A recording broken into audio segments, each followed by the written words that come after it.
Hi dear, welcome back to QuietBloom. On today's episode, we'll be diving into chapter 1 of When the Heaven is Silence.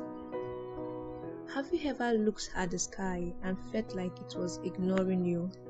Like every prayer you whispered just vanished into silence? That's where Leah finds herself, exiled, grieving, and nearly done with fate. But what if silence isn't God's absence, but the beginning of His return? This is chapter 1, When the Rain Refuses to Fall. It was a windy evening. The desert was quiet as usual. Leah stood at the edge of an old windmill, her boots buried in pale dust, eyes locked on the distant stretch of Oklahoma's highland. The wind pressed against her back like a warning. Above her, a thick, swollen cloud hung low over the cracked heads, the kind that threatened rain but never wept, just like Leah. For 6 months, she had bottled up her grief, felt every ache but refused to let it out. She swallowed hard and turned back towards the canvas shattered. Inside lies the lioness, injured, pregnant, dying. Leah, a veterinary doctor, has treated bullet wounds before, stitched up injured animals torn by trap, but this was different. The lioness hadn't eaten in days. She barely moved. Her ribs rose like hills beneath her skin. Leah dropped a medical bag beside the cot and exhaled. "You're not going to make it, are you?" The lioness blinked slowly, heavy-laden.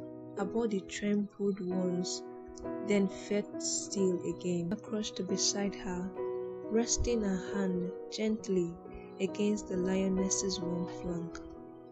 "I wonder how many cubs you are carrying. The cubs will be due any day now. Maybe tonight, or maybe never." She looked up and noticed the sky has shifted. Thunder and lightning were rumbling in the distance, like a disapproving father. But still, no rain. Still, no God. Leah reached into her coat pocket and pulled out the last of her brother's field journals, a small, dirty-stained notebook filled with blocky handwriting. She hadn't opened it in 6 months, not since the loss of her only brother, Micah. She did wanted to burn it, so she wouldn't be reminded of the pain, but had not found the courage. She flipped open the journals, and a pressed flower fell out, flattened, brittled. The same kind of flower Micah had stuffed into her Bible the night before he died. The Bible she hadn't opened since. She slammed the journal shut, her stomach twisted. "Not here, not now," she whispered. She walked to the edge of a ravine and screamed. Not words, just raw sound. The kind of scream you give to a sky that used to listen, but now feels silence, ignoring you in your pain. Hours later, she returned to the canvas shelter, and the storm had finally broken, but not in the way she expected. Rain poured hard, mercilessly, as if trying to purify the desert. Inside the shelter, the lioness was retching in pain, eyes wide, muscle contracting. Leah's eyes widened. The lioness was in labor. Too soon, too fast. Blood, muffled growls, pain, then movement and stillness. The lioness has bettered a single cub, tiny, motionless. Leah scooped it up, wrapped it in her arms, trying to warm it against the shield of the canvas shelter. Seconds passed, and then a faint breath, a tiny twitch. It lived.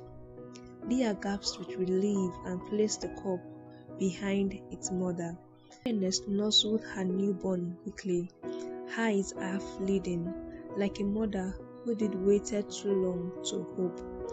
In that moment, something cracked open inside Leah, something old, dry, long buried. It wasn't light, not yet, but it was the start of something, like fresh water from an oasis, not the answer, not the miracle, just this life in the middle of a storm.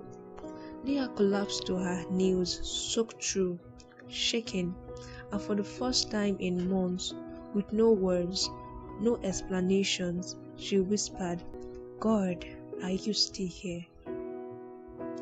Have you ever reached your breaking point and yet felt something stirs inside of you? Write it down, not for clarity, but for honesty. If this chapter spoke to you, kindly leave a comment below and don't miss out on chapter 2 coming up next, the journal. If you are staying to the end of this, it means the video actually bled. So please don't forget to subscribe to our channel and thumbs up the notification button for more notification when we post any new video. Thank you. See you next time when we post another video.